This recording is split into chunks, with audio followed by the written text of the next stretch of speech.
महात्मा बुद्ध जी के समय की बात है। अजातशत्रु नाम का एक राजा था। उनका राज्य बहुत ही अच्छा चल रहा था, किंतु कहते हैं ना कि समय हमेशा एक जैसा नहीं रहता। ऐसा ही अजातशत्रु के साथ हुआ। राजा कई मुश्किलों से घिर गए और उन मुश्किलों से बाहर नहीं निकल पा रहे थे। उन्होंने कई युक्तियां अपनाई लेकिन असफल रहे। एक दिन उनकी मुलाकात एक तांत्रिक से हुई। राजा ने तांत्रिक को अपनी मुश्किलें बताई। तांत्रिक ने राजा की बातों को ध्यान से सुना, फिर उसने एक उपाय बताया। तांत्रिक ने कहा, आपको पशु बलि देनी पड़ेगी, तभी आपकी मुश्किलों का समाधान होगा। पहले तो राजा काफ़ी सोच विचार में पड़ गया, लेकिन उन्हें जब कोई रास्ता ना दिखा तो उन्होंने तांत्रिक की बात मान ली। तांत्रिक के कहे गए के अनुसार एक बड़ा अनुष्ठान किया गया। पशुओं को मैदान में बलि देने के लिए बांध दिया गया। संयोगवश उस समय महात्मा बुद्ध राजा के नगर में पहुंचे। वे उसी स्थान से गुजर रहे थे जहां पर राजा ने अनुष्ठान कराया था। महात्मा बुद्ध ने जब देखा कि निर्दोष पशुओं की बलि दी जाने वाली है, तो वे राजा के पास गए और बोले, राजन, आप इन निर्दोष पशुओं को क्यों मारने जा रहे हैं?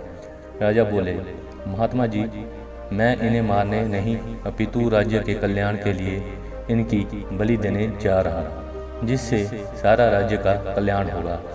महात्मा बुद्ध बोले, क्या किसी निर्दोष जीव की बलि देने से किसी का भला भी हो सकता है? थोड़ा सा रुककर महात्मा बुद्ध ने जमीन से एक तिनका उठाया और राजा को देते हुए बोले, इसे तोड़कर दिखाइए। राजा ने तिनके के 2 टुकड़े कर दिए। बुद्ध बोले, इसे अब पुनः जोड़ दें। राजा बोले, महात्मा जी, ये आप कैसी बातें कर रहे हैं? इसे तो अब कोई भी नहीं जोड़ सकता है। तब बुद्ध राजा को समझाते हुए बोले, राजन, जिस प्रकार इस तिनके के टूट जाने के बाद आप इसे नहीं जोड़ सकते, ठीक उसी प्रकार जब आप इन पशुओं की बलि देंगे तो यह निर्दोष जीव आपके कारण मृत्यु को प्राप्त होंगे और आप दोबारा जिंदा नहीं कर सकते।